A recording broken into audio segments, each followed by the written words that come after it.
Computer science videos here today to show you guys in this tutorial the unboxing of the official Amazon Eero Mesh 9-pack wholesale. Without further ado, let us start the video. So for this unboxing, let's get into it.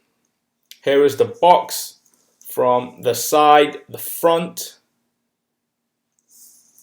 Let's turn it around. Left side on the bottom. Turn it around again. What do we have? Now let's get the unboxing tool. Scissors. Cut into the box. Once. On top.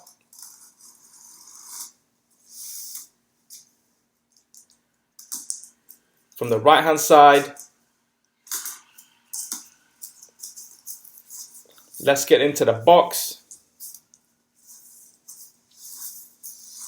Remove the cardboard on top.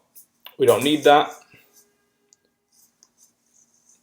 Let's get the first mesh out. Number 1, number 2, number 3,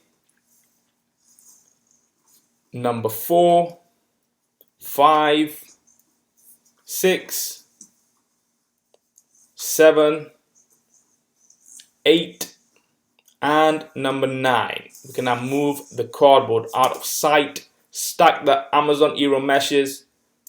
1, 2, 3, 4, 5, 6, 7, 8, and number 9. So you may be thinking, why do I need so many Amazon Eero meshes, Wi-Fi extenders? Well, if you sell online, this is a great product for you to buy in wholesale and then sell to the ones that may require this system. We may keep some, we may sell some. And so that's it for this video. I'll see you guys in my next tutorial. Thanks for now.